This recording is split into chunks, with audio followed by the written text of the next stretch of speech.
Is everybody in? Is everybody in? The show is about to begin.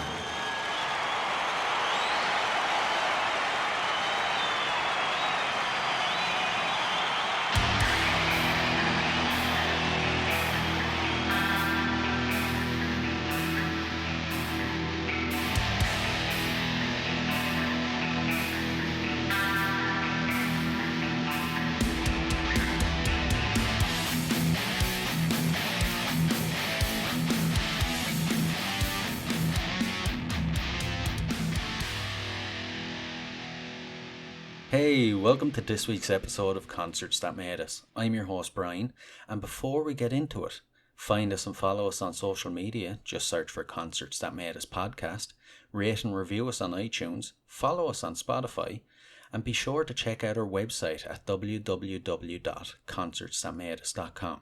If you'd like to support the show, you can do so by signing up at patreon.com/Concerts That Made Us. We have a range of great benefits available, so take a look. If you like what you see, be sure to sign up. Now, on to this week's episode. My guest is Andy Dowling, the bassist for one of Australia's biggest heavy metal bands, Lord. We have a great conversation about the band's early days, when they were known as Dungeon, right up to present day.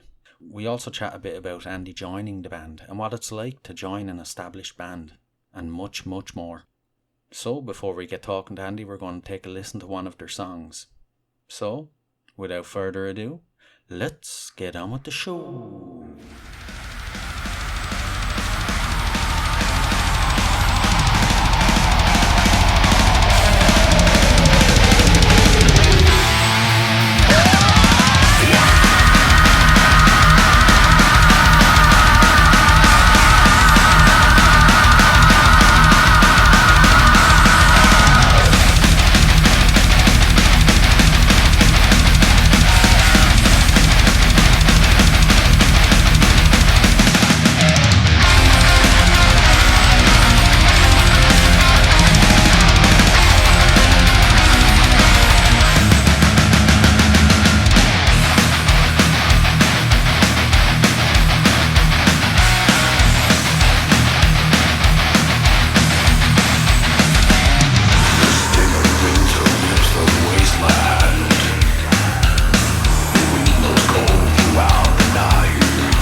Hey Andy, you're very welcome to Concerts That Made Us. Hey, thanks for having me. No problem. Glad to get you on. So, you're the bassist for possibly Australia's biggest metal band, Lord. But before we get into it, do you want to tell the listeners a bit about your podcast? My podcast, yeah, sure. I've been lucky to have my own podcast, and I love being on other podcasts because it's a bit of a novelty for me these days because I do so many myself. But I've um, I've been running a podcast called the Andy Social Podcast. A little bit of a play on words there. Excuse the pun.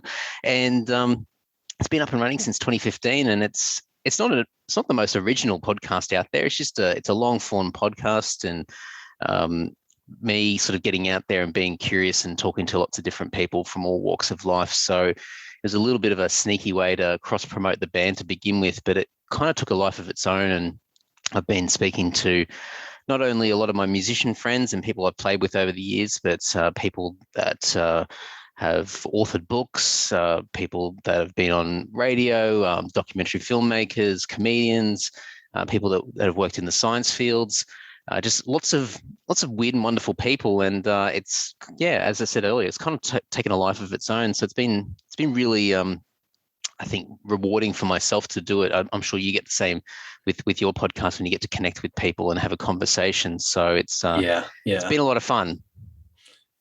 Did mine kind of, it started off as one idea and then kind of evolved into another. Was yours similar? Like I started this and I had only planned to like maybe talk to friends or people I knew about concerts they had been to, and then it evolved into speaking to musicians and people from all over the world. Were you the same? Did you have one idea and then it's completely different from what you had planned? Yeah, a little bit.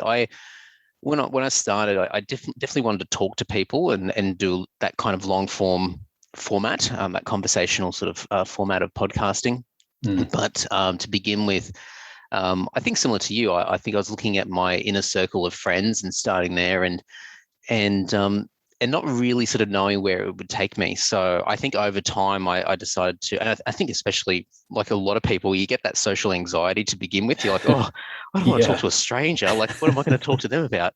And then eventually you just find yourself naturally getting curious and going, I wonder what that person thinks about this, or that person's got a really interesting story. They've done something really cool that I've never done myself. And over the years, it's evolved where I've seen the podcast being the perfect excuse to be able to talk to somebody. Like you couldn't just find somebody off the street and say, hey, can I just like chew your ear off for an hour and just talk to you about random stuff? They'd be like, I can't, I've got things to do, mate. Yeah. But with the podcast, you're like, I've got this thing, I've got this show, and this is the purpose of it. And I'd love to get you on and talk to you. And suddenly they're like, okay, there's value in me doing it. So it became like a really clever way of me just scratching itches for myself, where I'd find something fascinating and I'd use the podcast as an excuse to be able to talk to these amazing people, especially people that are outside of music as well, like neuroscientists and paleontologists and things like that. And like these people wouldn't give me the time of day. I'm just some idiot that plays in a metal band, and but suddenly I've got a podcast, so it seems like I've got my life together a little bit more. So it's it has evolved, and even now, like I've taken a small break from it, just to sort of, I guess, recalibrate and re-energize. But I'm always thinking about what can I do differently, and what could I go in a different direction? Could I keep doing what I'm doing, or try different types of guests again and challenge myself? So I guess that's the fun thing about doing something yourself and creating your own project, or your podcast, is that you're the one that creates the rules and you can break them and do whatever you want. And I think that's kind of the joy of it. Yeah, exactly. You touched on something there. I find it's like a little worm after burrowing into your brain almost. Once you start one, that's all you can think about. You're constantly, there's not a day goes by where you're not thinking about marketing or future episodes or what guests you can have on. It's always just in the back of your mind, like a clock ticking away. It becomes obsessive. I especially for me, like I'll on the weekend I'll have a few beers and I'm sitting around, and then suddenly, like, I might be just scrolling on my phone looking at Instagram or something, and then I'll just see a name or a person, and then suddenly that just it's like a chain reaction. Suddenly I've got a piece of scrap paper out and I'm writing out names, or I've got a little notepad in my notebook in my iPhone, and I'm just keep adding names and names to the list. And then I start deep diving into articles or Wikipedia or whatever. I'm trying to learn more. And before I know it, like hours have passed and I'm probably forgotten what I've just been doing for the last several hours because I've been drinking beer as well. Yeah. But it is something that's naturally, it becomes a natural thing that just sort of sits there in the back of your mind when you're interacting with people or watching movies and documentaries, things on YouTube, or reading books, and you're going, podcast material, like this is something I could talk about on the podcast, or a person I could talk to in the future, or somebody that's linked to this theme or this topic that I could ask a bunch of questions about. So yeah, it becomes a little bit, I use the word obsessive, which makes it kind of sound like it could be a problem, but it's, I mean it in a really, really positive way. It's just something to really sort of engross yourself in. And it's, yeah, it's just a lot of fun. And you find yourself just being challenged and and being put outside your comfort zone just naturally. You just find yourself there, which is a lot of fun. Yeah. Was it, did it come as an idea to keep you occupied between work with the band, or did you start it planning to work alongside the band with it, if you know what I mean? Yeah. It actually was the first thing. It was something to fill a gap. When I started doing, or the idea came to me to start doing it, we were sort of really slowing down as a band. Lots of things were starting to happen within our ranks where I think Tim, our main guy, our singer and guitarist, I think he had his first child around that time. I'm probably going to get all the years mucked up, but I'm pretty sure some of these things outside of the band were starting to happen where, you know, you get pulled in different directions. And I started to think about, you know, the identity thing. And that's something I always touch on a lot with my musician friends. You know, we spend our teens and our 20s and even sort of our early 30s having particular identities that are attached to us, and for a lot of us it's the guy in the band, it's that musician, it's you know, for me it's always been Andy from the band Lord. And I had that little crisis where I'd think, oh man, like what happens when the band stops?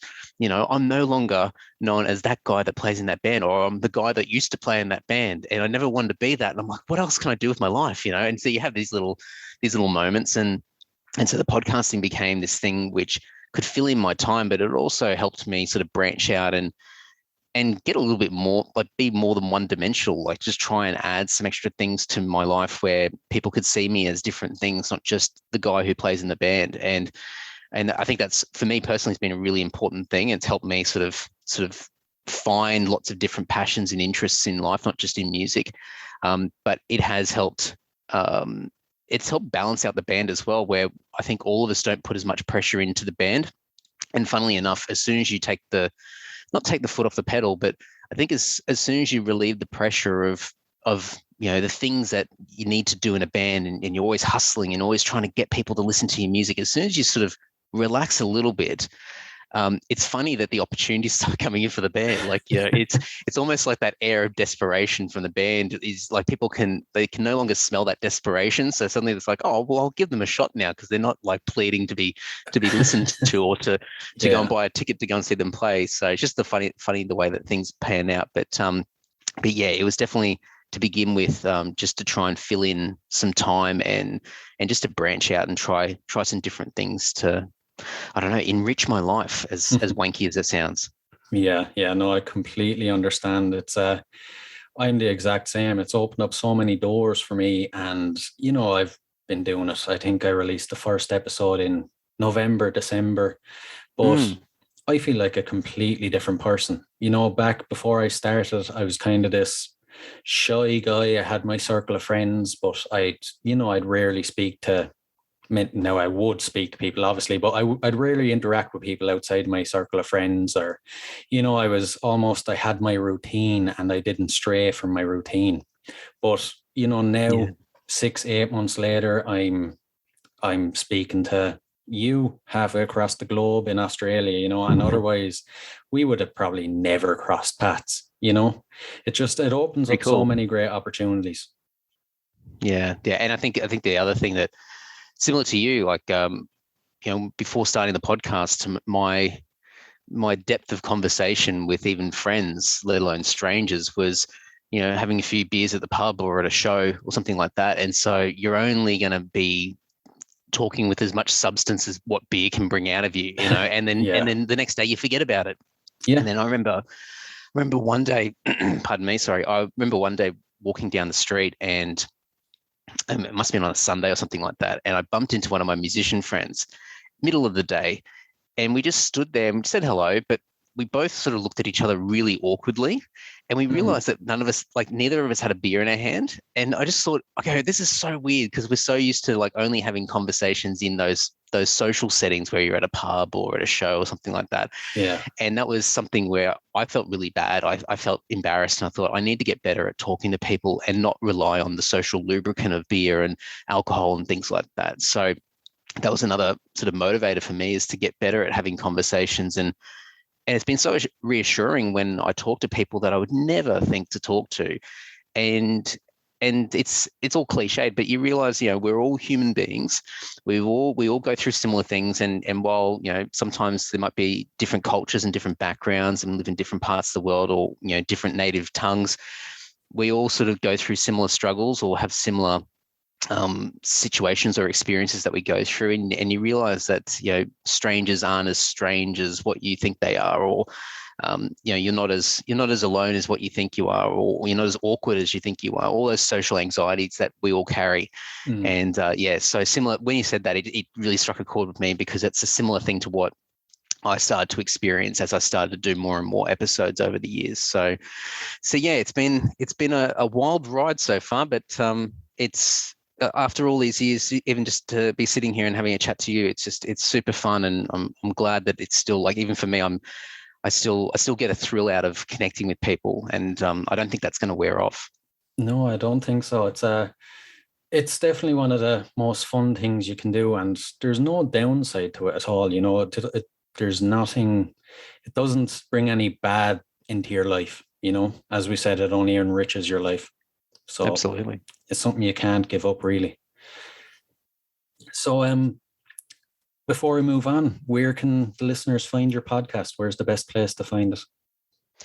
Yeah, like all podcasters, we struggle to try and find which podcast platform people should be listening to. There's a million out there, but just the usual places, of course, Apple and Spotify and all that sort of stuff. But you can go to andysocial.net, and that's sort of like my landing page, where it's got the full list of episodes that I've been putting out over the years. So you can have a scroll through and see if there's anybody in there that tickles your fancy, somebody interesting.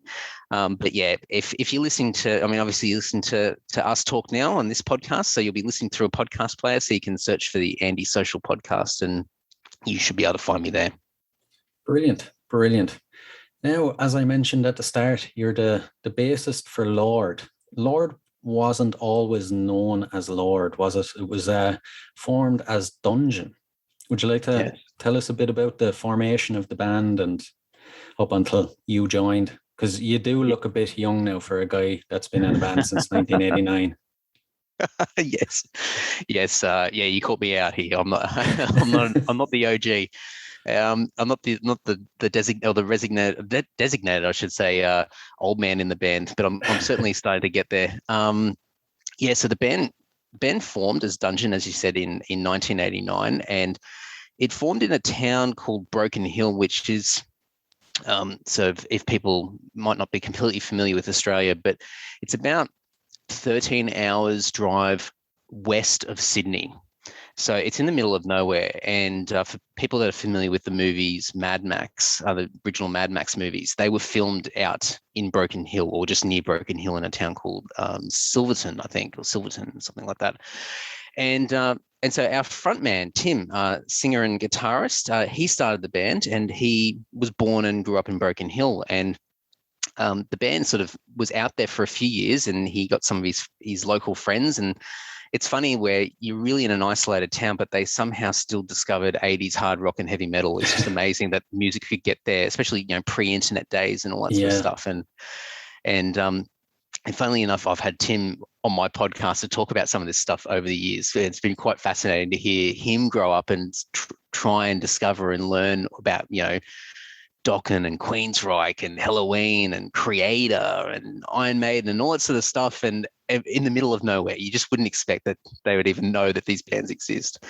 So yeah, he formed the band and had a few local friends join, and then I think sort of in the I think they were out there for a few years, and in the mid '90s, they a couple of them relocated to Sydney, and sort of continued and sort of established what Dungeon became for quite a number of years, and they were always seen as a power metal band, and really established themselves in Australia as probably the main sort of melodic metal, power metal band that was going at the time, and did really well. A lot of international shows that international bands that came through Australia, Dungeon was supporting, and Dungeon got overseas and did some touring in Europe in the early 2000s as well. And like a lot of bands, and I'm sure it's the same in most parts of the world, but you just have a revolving door of musicians. I think when you're not at the top of the pile when it comes to the biggest bands in the world, it's a lot tougher to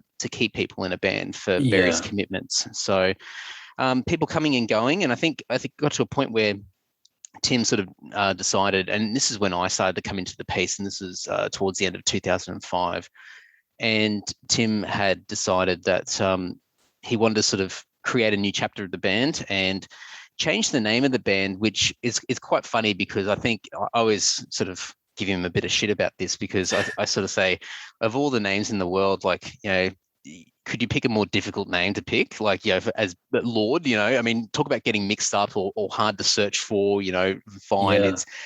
But he had the title in the band of Lord Tim, which was originally a joke. He was a DJ at a local roller rink. And he would just play like Dokken and 80s rock and stuff like that at the roller rink with this title as Lord Tim. And so when he had the band, he decided, oh, well, I'll call myself Lord Tim. And it was a bit of a joke, but it just ended up sticking, and people take it really seriously and go, oh, it's Lord Tim. And we also laugh and go, yeah, like if only you knew what the origins of this name was. But he had put out a solo album a few years earlier. And so he thought, well, I might just call the band Lord, and that way I can do whatever music I want. Like, I still want to be metal, but I can add in some more melodic stuff, or I can add some more heavier stuff, some more thrash metal and things like that. And I'm not stuck with the pigeonhole of what Dungeon was, because at the time Dungeon was signed to a European label that was very much a power metal label. And so we were categorized as very much just power metal, and that's all it is. And which is fine, but it makes it hard to sort of branch out and try lots of new things. So Lord was a bit of a fresh chapter. And for me, like I was a fan of the band. I used to go and see Dungeon play quite a bit. I was going to ask, all right, yeah. Yeah, and so I became friends with Tim and the guys in the band at the time. And in mid 2005, the guys, so early 2005, Megadeath came out to Australia, and Dungeon played with them in Australia. And during that time, Dave and the team actually invited Dungeon to come to Europe. I think Dungeon was planning to go to Europe anyway and play some shows, and just the stars aligned, and Megadeath said, do you guys want to come out and play a run of shows with us? So Dungeon ended up supporting Megadeath in Europe for about, I don't know, however many shows, 6 or 7 shows. And I, funnily enough, the stars aligned for me, because I just happened to want to go to Europe that year. I hadn't been yet on my own to go and do festival season and all that sort of stuff. And so I was talking to the guys, and they said, do you want to come over with us? And I'm like, oh, wow. And they're like, do you know how to like work a lighting desk, do the lights or something like that? I'm like, yeah, I know how to tap some buttons, whatever. And I can be the beer roadie. And so, yeah, I went over and carried their gear and helped them out and help set up their stuff and find their beers and do the lights during their show. And it was an amazing experience. And it was only towards the end of that tour where, like we always see in a lot of bands, just personalities fraying and people, not getting along. And I remember being in a taxi, because we played not just in Europe, but we played in Japan as well. And I think we had a couple of other stopovers in other parts of the world when we were traveling. I remember being in a taxi with a couple of the guys, and they just said, do you want to do you want to join the band? And I thought, this is really awkward. And I go, oh, and I don't know, guys. Like, you know, and at the time I lived in another state. I lived in another city to the guys as well. So I sort of said, oh, well, might mean that I have to move as well. So anyway, we got home and after the tour, and I went back to my town, and we kept in contact. And then I think the band just sort of disintegrated not long after that. The guys just all sort of, a couple of the guys moved on and a couple of the guys were left. And so Tim just said, you know what, this might be the time to make that step and start that new chapter of the band. And and I moved from Brisbane to Sydney in late 2005 or early 2006. And well, as cliched as it is, the rest is history. I haven't left. I thought I was only going to be down here for a few weeks. I didn't think it was going to really last. And however many years later, I'm still here, living in Sydney, and still part of this band. So obviously, a lot's happened, and a lot of things have happened, like changed and things over the years. But that's kind of like a little bit of a long-winded sort of OG story of sort of the band and how I got into it. Yeah. Was it much of a life change for you? You had obviously played in bands before, but joining a big band, an established band like that, was it much of a culture shock? Yeah, it was.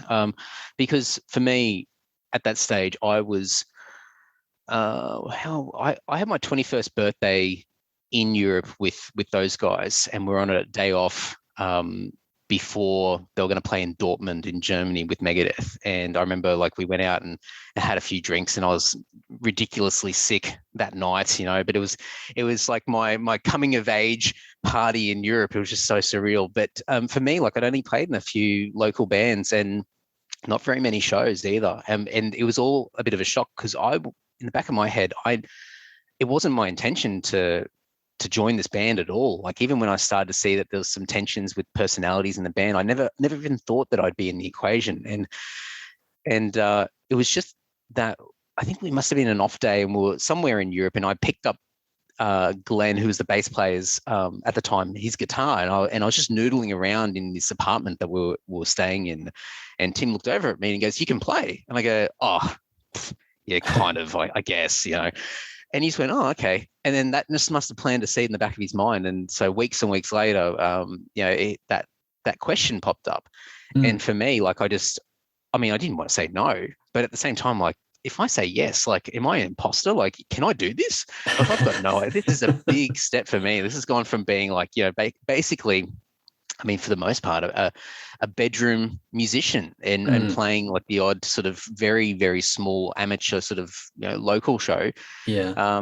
And here I am talking to a band that's just done a run of shows with Megadeth in Europe. And it was just, yeah, it was really surreal. So for me, in a very short space of time, I had to learn really quickly. I had to throw myself in the deep end, not only just physically learning how to play the songs and all that, but I think just the professionalism and having your head on screwed on properly to know how to function in a band like this, and all the things that I would never expect to know. And I was just so lucky that I'd spent 2 months overseas with this band and saw how they ticked and their personalities, and I could see where people were making mistakes or when people were doing the right thing. And I sort of learned from, even just with Megadeth, like watching Megadeth, how they interacted with each other and how they prepped for shows. And I sort of learned from the best. It was just, I was so lucky.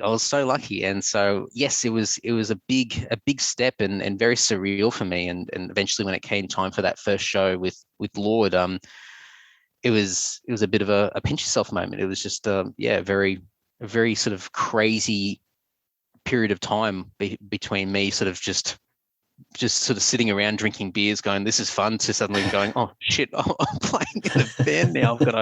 I've got to step up." Yeah. Jesus, it sounds like a movie almost, you know? Yeah, it's a little bit rock starish, isn't it? And it's kind of cliche, but I one thing I've noticed over the years is that it's not I mean, for me, I guess I came in as a roadie, but it was a very sort of informal, casual roadie. I wasn't like a professional roadie that does a lot of tours, but when I read band biographies and histories of bands, and when new members come in, you see a lot of the time that it's the drum tech or the guitar tech who ends up being the new guitarist or the new drummer in the band. Like it's someone who's been very close to the band already, and there's that element of trust. They know the person, they know the personality, and then they give that person a shot. And so over the years, I've seen a lot of these similar stories in a way, and I go, okay, that's really cool. And it makes sense. Like rather than go out and find a stranger who's technically good at their instrument, you kind of want someone that you get along with and you have that chemistry with, and then you just cross your fingers and hope that they're actually good enough to be able to play as well. Yeah, that'd help a lot. All right. Yeah. You mentioned it was a real pinch me moment. You must have had a feeling for the first while anyway that, oh God, this isn't real. This is going to end at any stage. How long was it before, you started to relax and be like, yeah, I'm actually a member of this band. I feel comfortable here. Yeah, it definitely took a while. Because I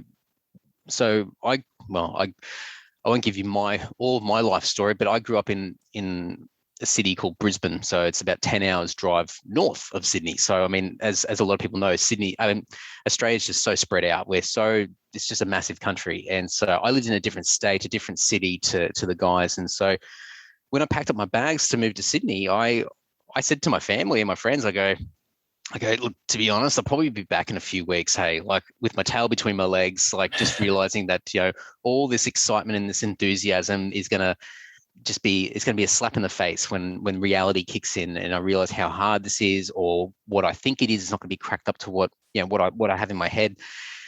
And so I went down there sort of just thinking in the back of my mind that this might not work out for a whole range of different reasons. And so for a while, and I'm lucky in hindsight, we spent a lot of time rehearsing. Yeah. A lot of time. And that gave me time to sort of bed myself and, find a place to live and all those sort of, normal things that I need to do to sort of survive. And also, get used to the guys and learn to play together and like iron out all the kinks and the mistakes and get everyone feeling as confident as they could.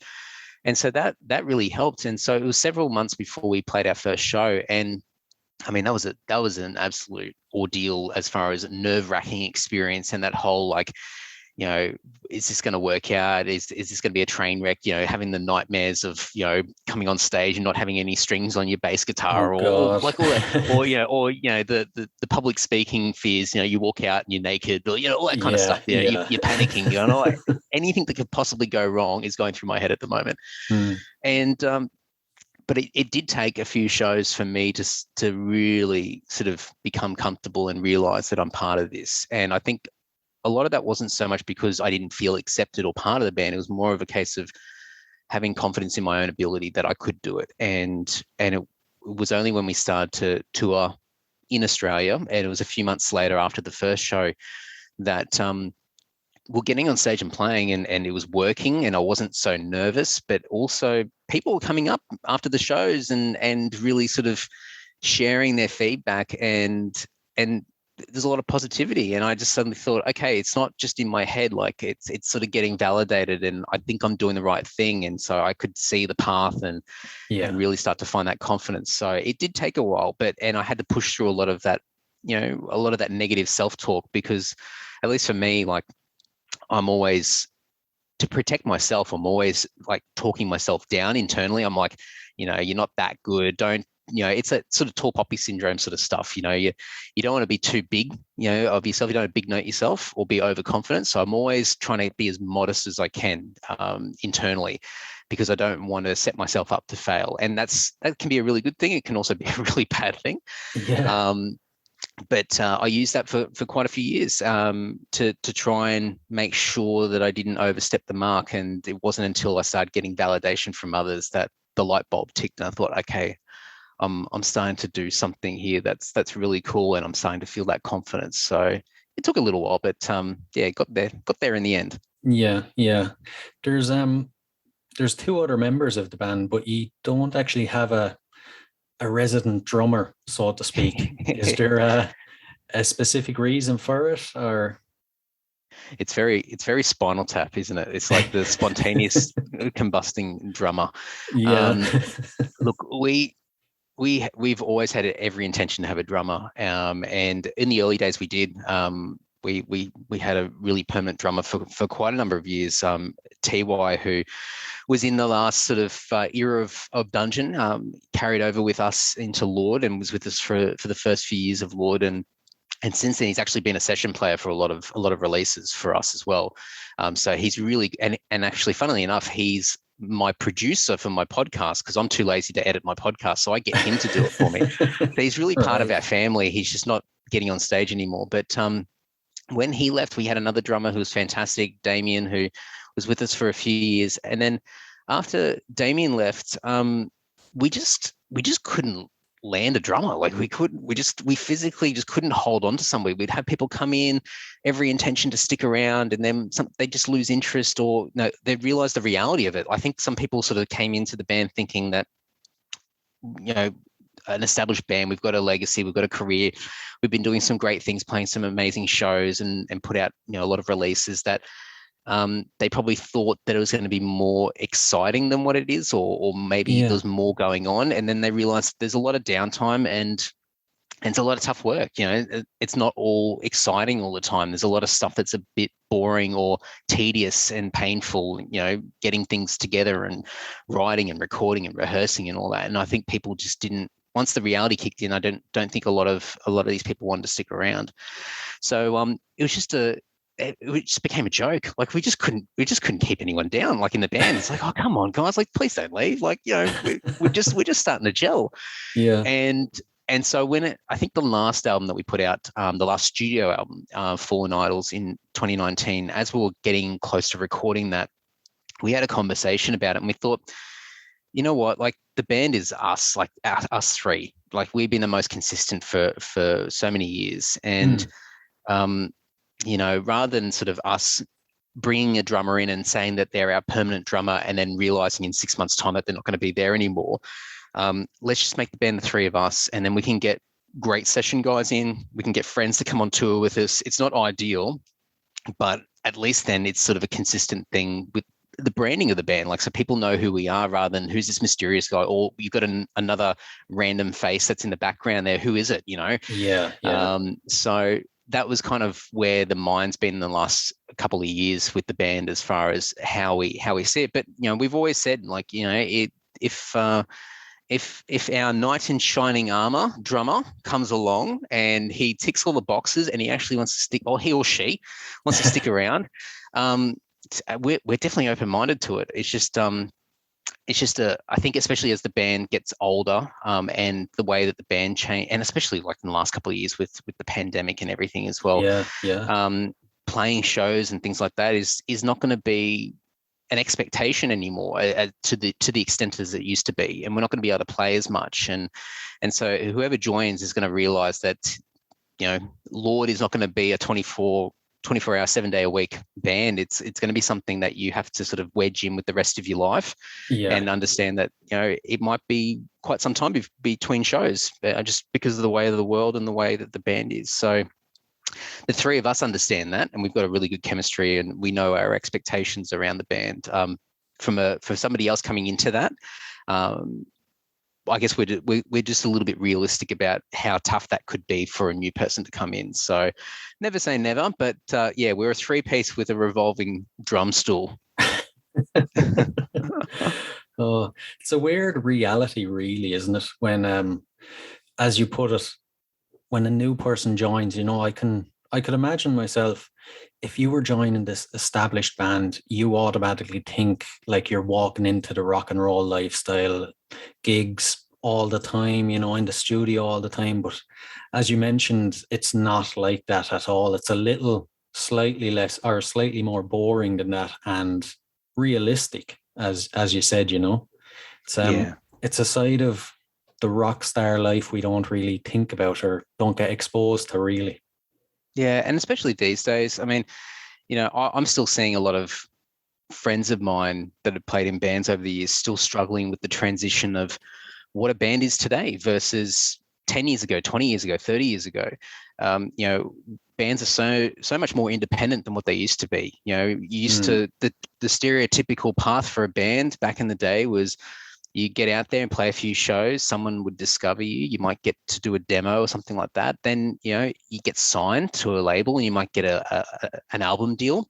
So you might do 5 albums and the record label funds that, and there's a bit of money to go around because people are still buying albums, you know, and you're taken care of, you know, to an extent. And really your function, your purpose was to write music, get into the studio, you know, every 12 months and hit the touring circuit and play as many shows as you can. And that was your life. And that's when all that rock star stuff comes in, you know, because that's really, I mean, that's all you need to do. And that's where all that romantic sort of aspect of being in a band and all those stories and the movies and all these amazing artists that we all look up to and idolize, that's their history. And these days it's very different, and in some ways not necessarily worse, it's just very different. And I think bands these days can't rely on a label. There's very few labels that still exist, and the labels that do exist don't.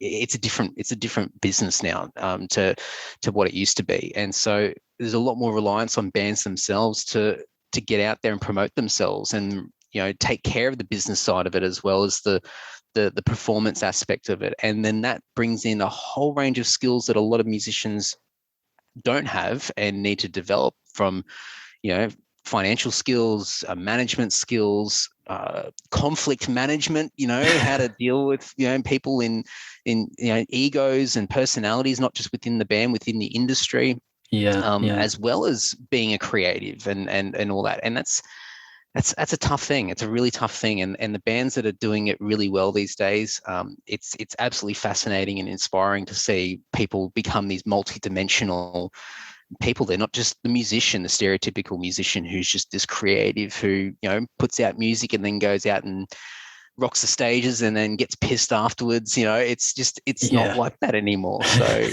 it's very different. And I think the other thing, just on the point that you're saying, is it's kind of like school. You know, when you come to a new school and you're trying to work out who to be friends with, and you've got no idea, but everyone's already got their clique, you know, everyone's got their little group and their in jokes and the things that they like, the things that are cool, the things that are not cool. And you don't know any of that. And you're trying to find where you sit into it, or you don't want to embarrass yourself or say the wrong thing.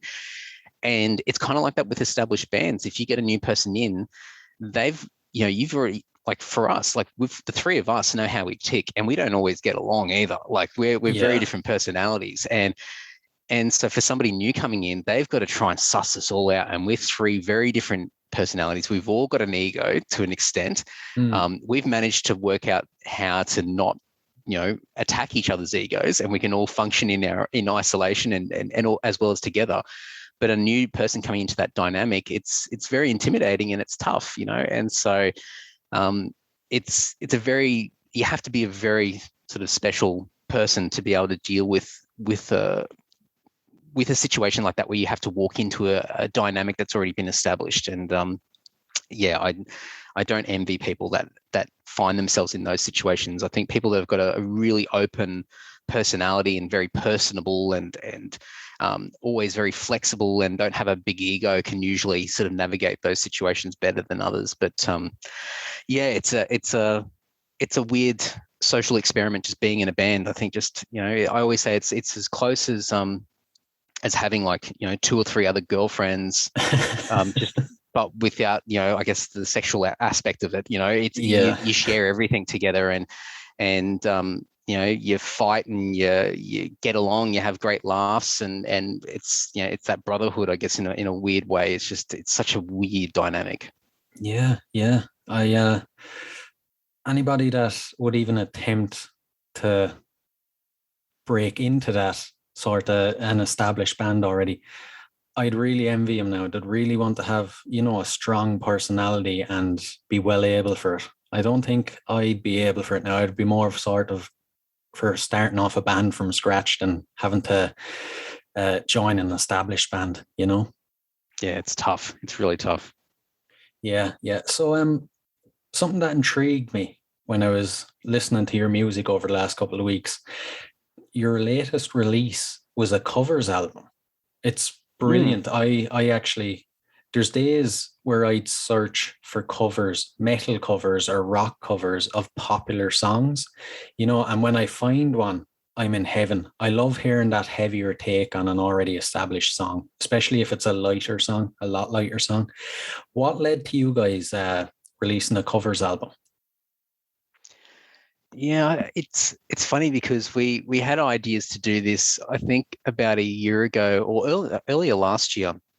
And it was almost, I think it was in the back of our mind even pre-pandemic, but I think the pandemic sort of became the excuse to really sort of pull our finger out and make it happen. And I think now a lot of bands are doing covers albums at the moment, and I think it's a really smart thing to do. It's sort of like while you can't get out and promote your music and play shows, tour, and all that sort of stuff, it's tough to release a brand new studio album of original stuff when you can't get out and promote it. So a covers release is such a smart way of just showing people that you're still out there and you're still doing something, and you're keeping people amused and entertained, and yeah, something to talk about while we wait for the world to slowly reopen again. And so for us, it's sort of the timing worked out really well because it was something we wanted to do for a while, but it's sort of the opportunity just sort of popped up, and we thought, yeah, this is if we're going to do it, we're going to do it now.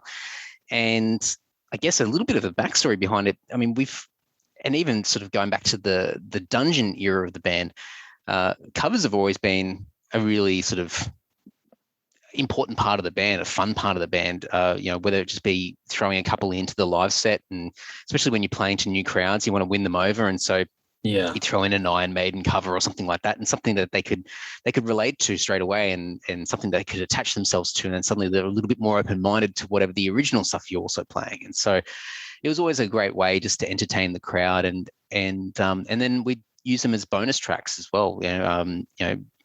Especially because for us, we've been really lucky.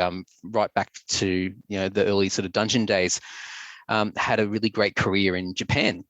Right. Released quite a number of albums in Japan over the years, Dungeon and Lord. And in Japan, it's probably not as important these days as what it used to be, but in Japan, bonus tracks are really integral over there. It's critical because it's cheaper for Japanese people to buy albums overseas than it is to buy the local pressed Japanese releases.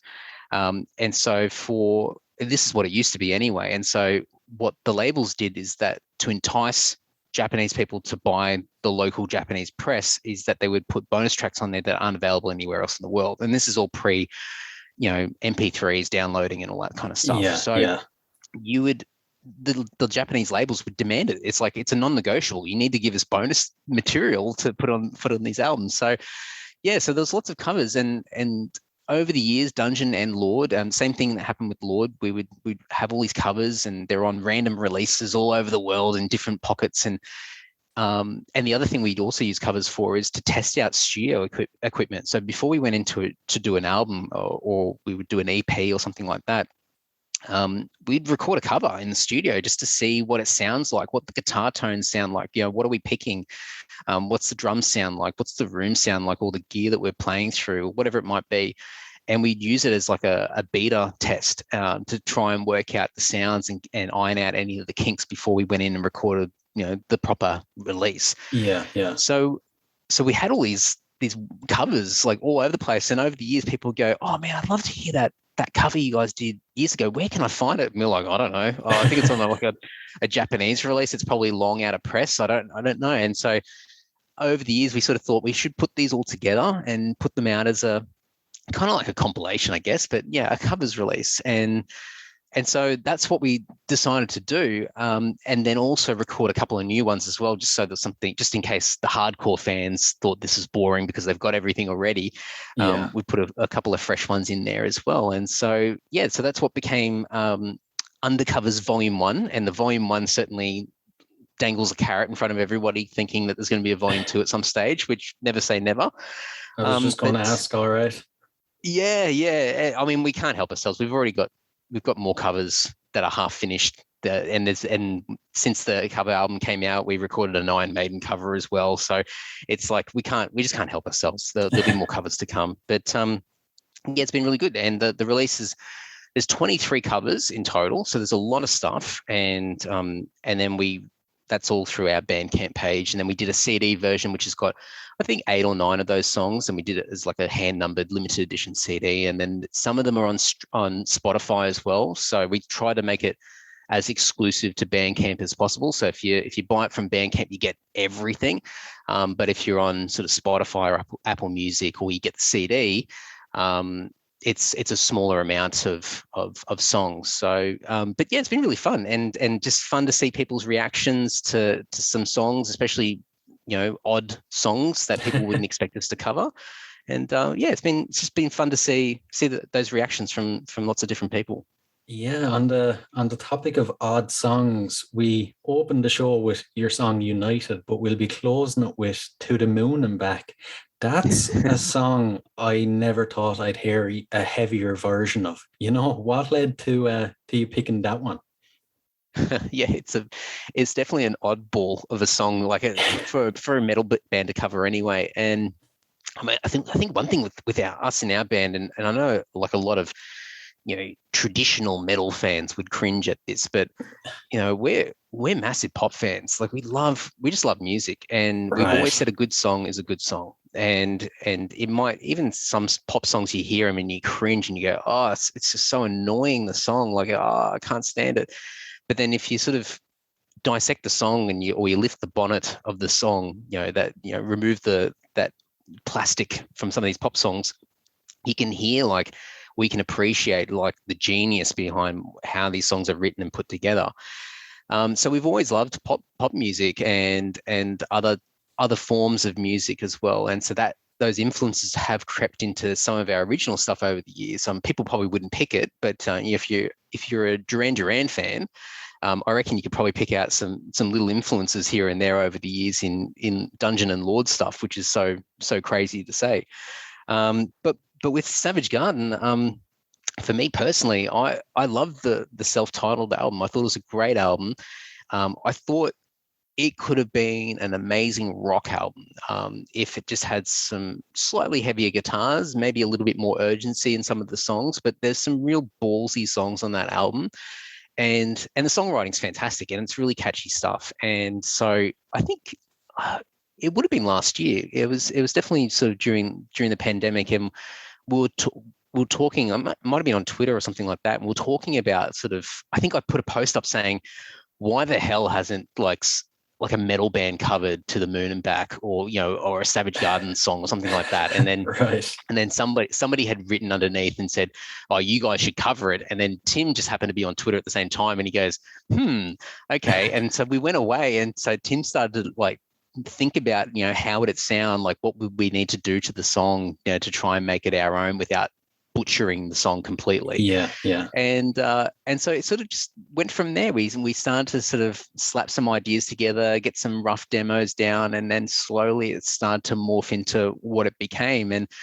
And a big thing with what we do from a covers perspective is that we don't really stray too far from the original. I think for us, we try not to reinvent the song, and I think a lot of artists do really good jobs of putting a completely new perspective on a song.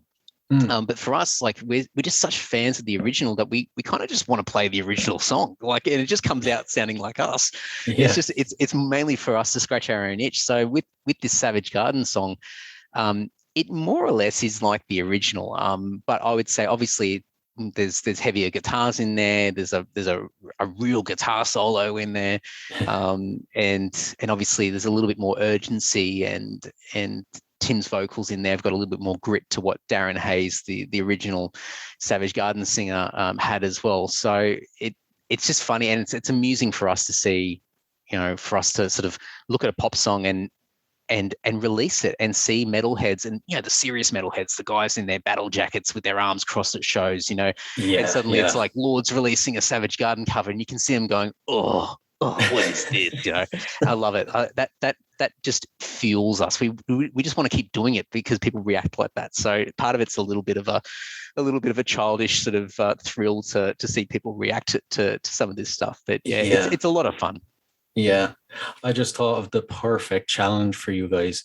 You have to do like a Spice Girls or Britney Spears, Christina Aguilera cover just to get those die-hard heavy metal guys in leather jackets to be like tapping their foot or singing along to Britney Spears. Now, that would be hilarious. Oh, well, one of the covers on this release, which is one that we recorded about 10 or so years ago, about 12 years ago, is Kylie Minogue's On a Night Like This. Right. And it was a similar sort of concept. I think the origin story behind was a little bit different, but more or less like Tim heard the song on the radio and just thought, like I wonder what this would sound like with some heavier guitars. And he brought it up to the rest of us in the band thinking that we're going to shoot him down, going, no way. Yeah. And we all just went, hell yeah, like do it. And so we started to put it together and it became the most ridiculous cover. And so we end up doing a video clip for it, which is still on YouTube and people can check that out. And it's such a silly clip.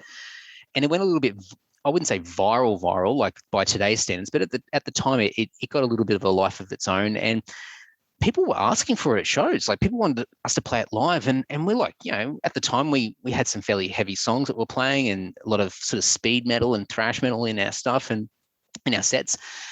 And so we're like, okay, we'll play the Kylie song. And so that used to be our closer at the end of the show. And you would see these metalheads in the crowd, like, and by this stage, like, we'd be sort of like the headliner and it'd be later in the evening and people had been, well and truly lubricated up with a few beers. And so, this Kylie Minogue song would start and you could see people's reactions and some people knew it and they got excited. Other people, like, you can see them trying to process it and calculate going, what is this?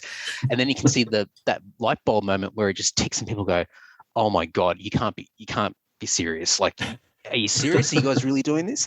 And then by the end of that song, these big, burly, bearded metalheads with their battle jackets, they're singing the chorus, and it's just the funniest thing to see because that they would be caught dead loving Kylie Minogue. But here they are getting into it and just enjoying it and having the biggest smile on their face. They're loving it. And so, yeah, and I think Spice Girls or Britney Spears or Backstreet Boys or any of those ones, I think that takes it to another level again. Yeah. And I think that would be the true test to see how your stereotypical metalhead would react to it and whether you could actually convince them to tap their foot or to sing out at a show or something like that.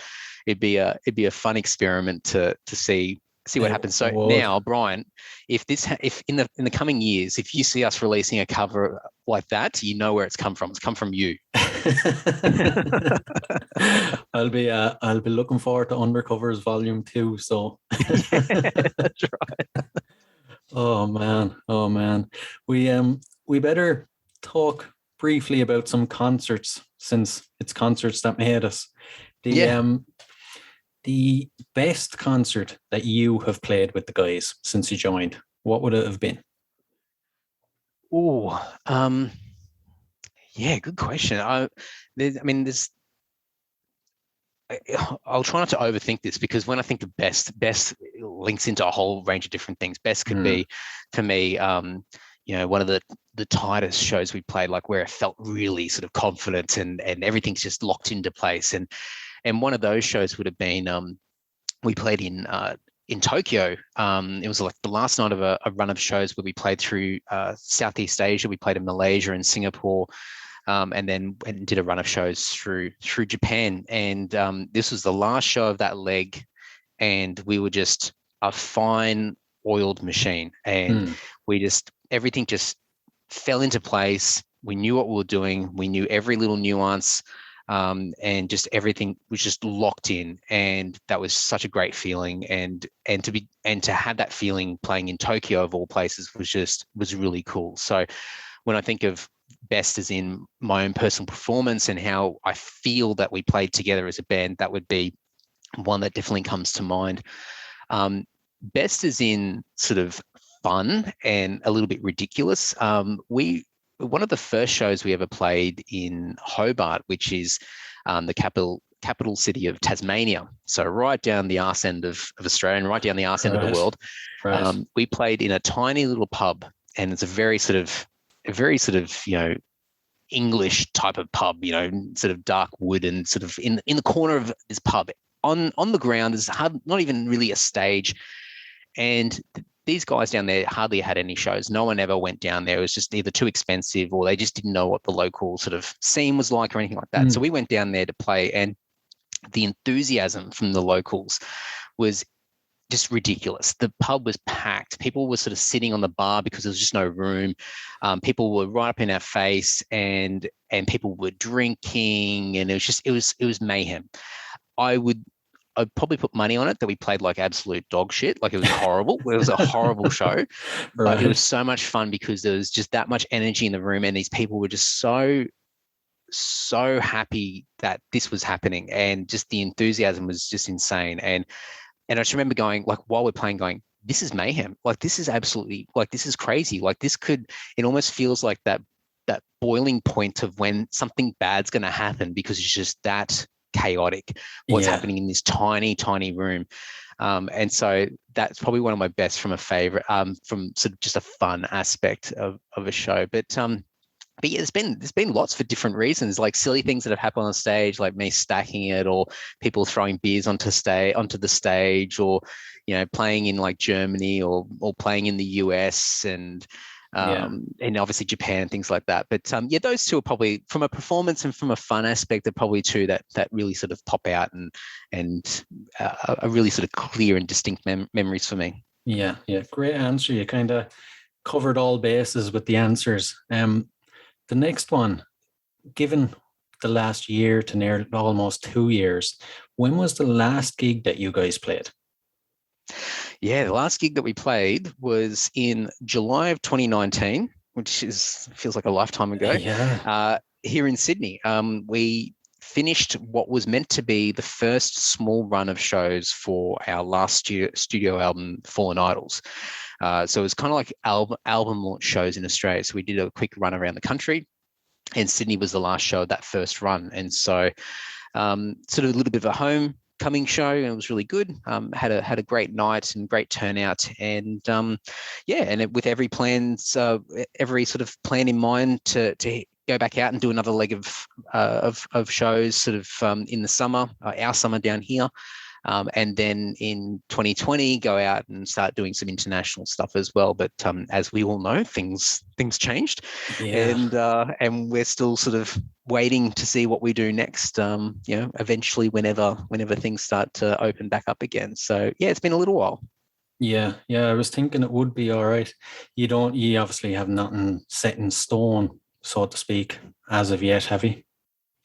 No, we've ummed and ahed about playing shows here and there. We've got quite a few friends, like, because in Australia with what's been happening over the past 18 months to getting closer to that sort of 2-year mark, is we've had our lockdowns, and then they've opened back up, and we've kind of half gone back to normal. And so some bands have been able to get out and play a few shows, and you get that false sense of security going, okay, well, I can start booking some shows in advance now, and then we'd have another lockdown. And at the moment in Sydney, we're what are we? I think we're close to 3 months in a lockdown. It's insane. And so we've got another 2 weeks, I think, before it looks like things are going to start to open back up again, hopefully, touch wood. But yeah, we've been offered quite a few shows over the last sort of year or so, and people going, oh, like something in September or something in November or whatever it might be. And we sort of, we've hesitated, like, oh, should we?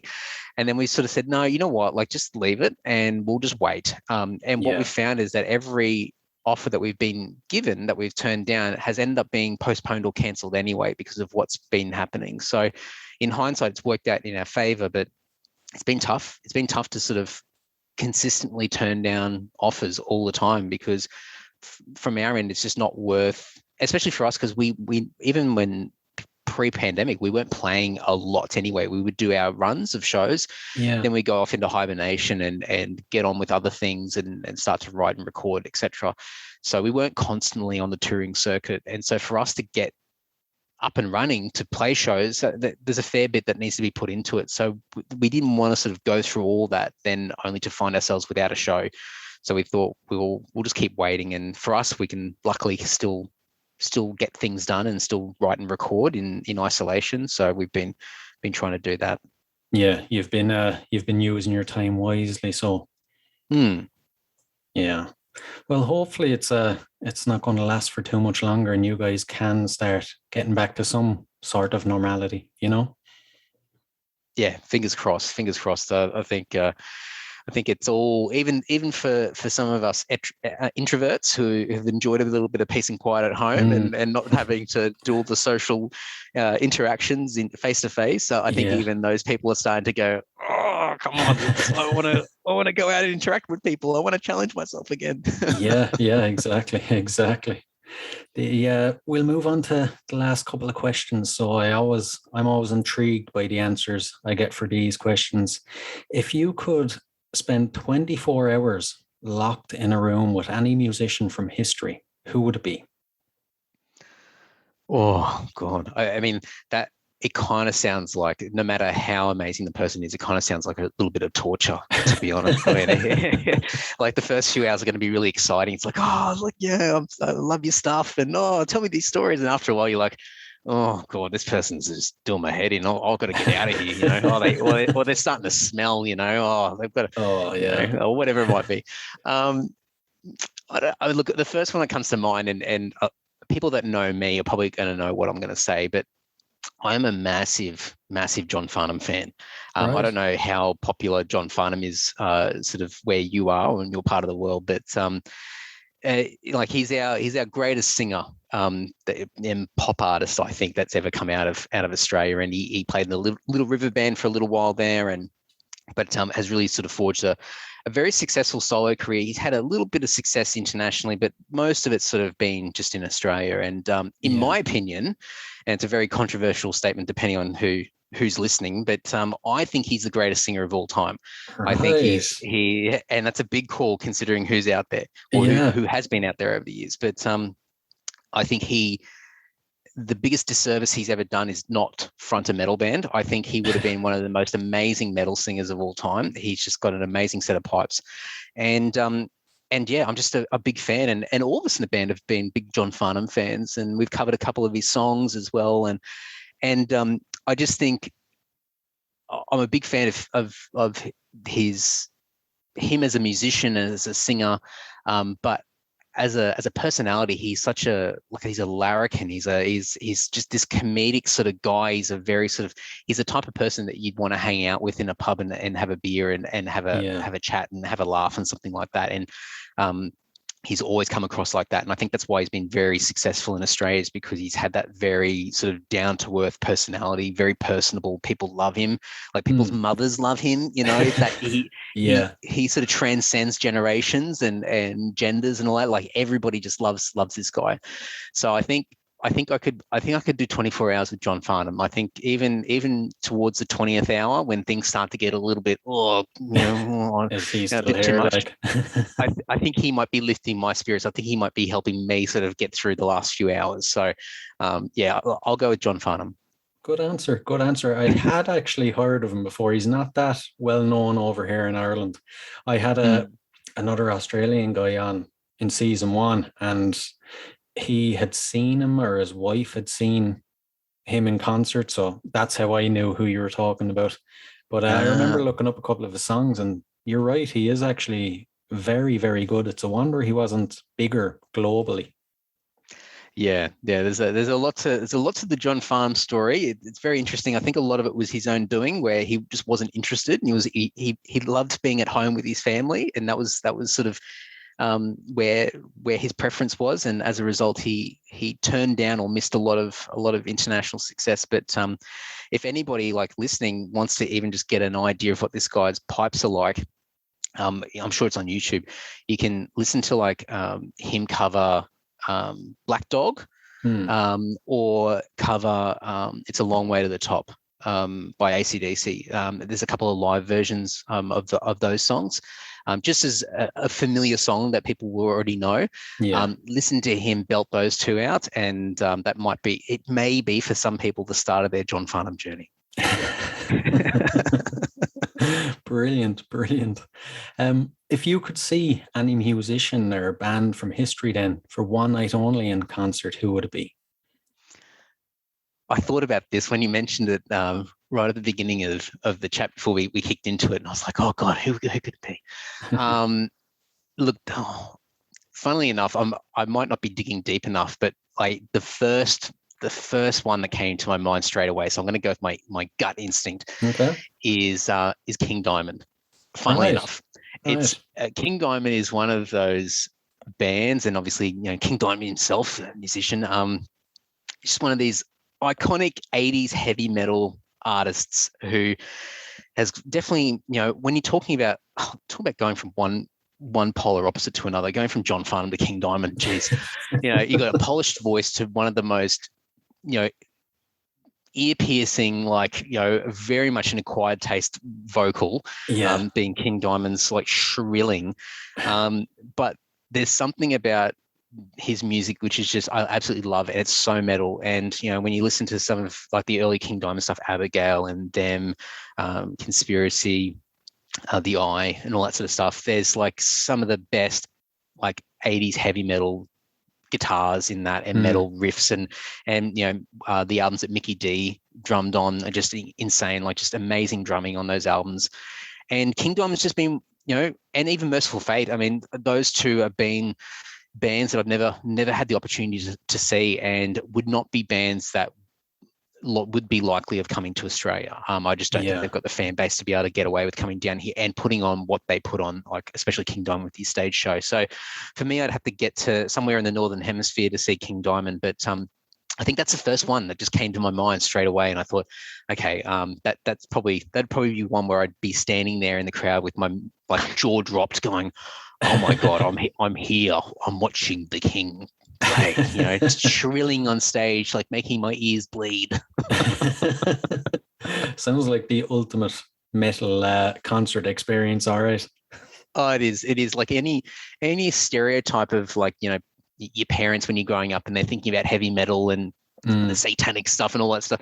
King Diamond just ticks every stereotype of like the over the top, theatrics and the aesthetics of what heavy metal is, and even the sound, just that horrible shrilling of his voice, and just the the horror sort of dark aspect in his corpse paint, and oh God, it's so cheesy, but it's the best. I absolutely love it. Another great answer. So the final question: if there was a song that could appear on the soundtrack to your life, what would it be? Oh, see, I don't know if I've got ADHD, but I sometimes feel like I do, because it depends on. You're thinking, where's this going? Yeah.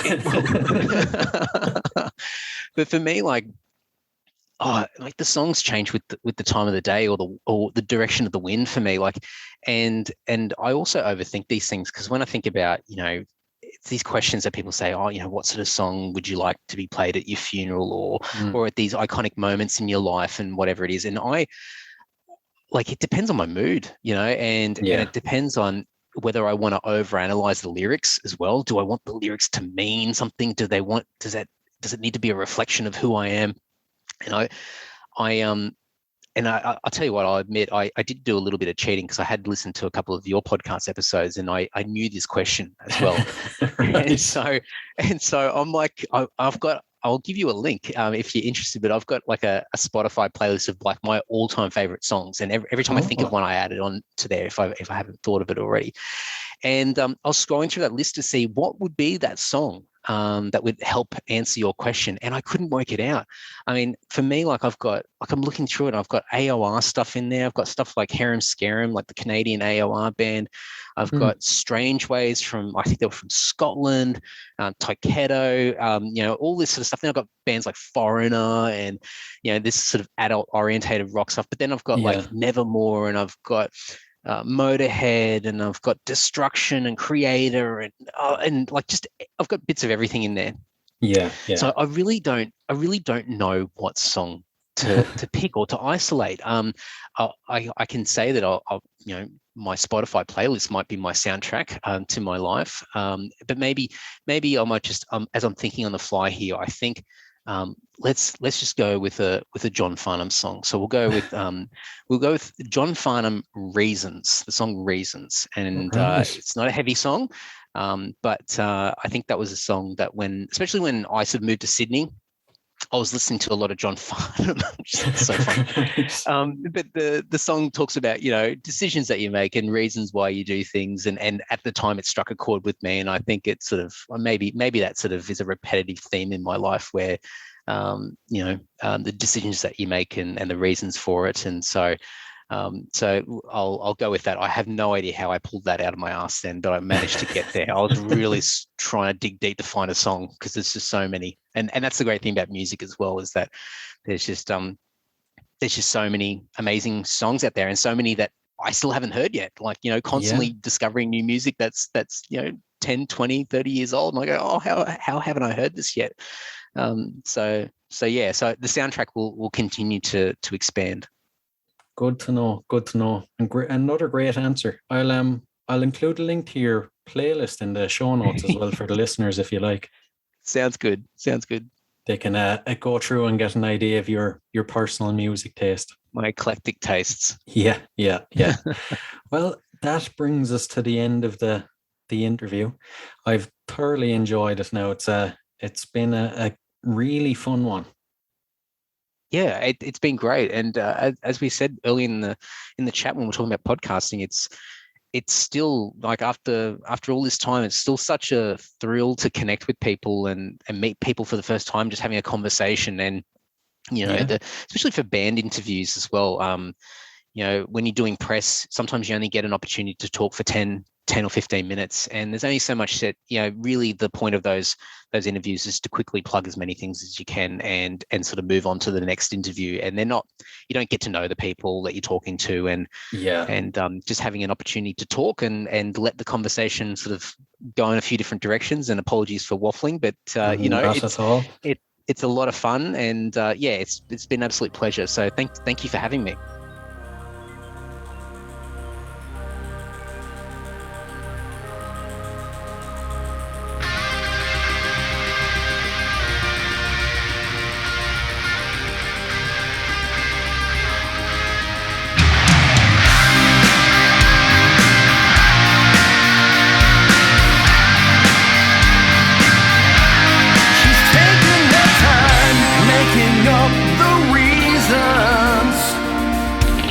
Justify all the hurt inside. Guess she knows from the smiles and the look in their eyes. Everyone's got a theory about the bitter one. They're saying Mama never loved her much and Daddy never keeps in touch, and so why she shies away from human affection. But somewhere in a private place she packs her bags for outer space, and now she's waiting for the right kind of pilot to come.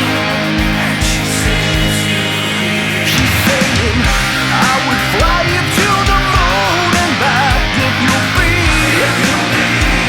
be my baby. Got a ticket for a world where we belong.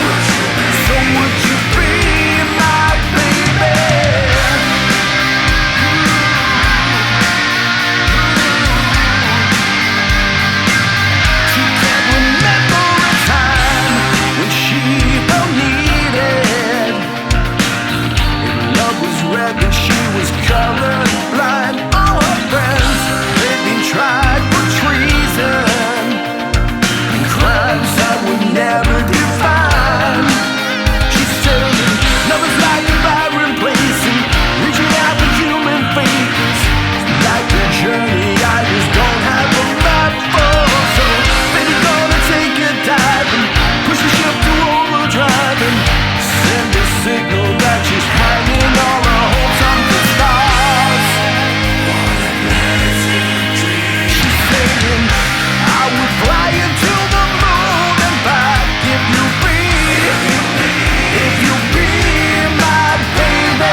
shies away from human affection. So we're in a private place. She packs her bags for outer space, and now she's waiting for the right kind of pilot to come. Just saying, I would fly you to the moon and back if you'll be my baby.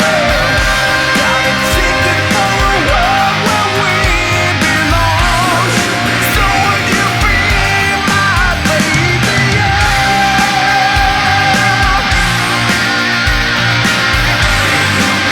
Would you be my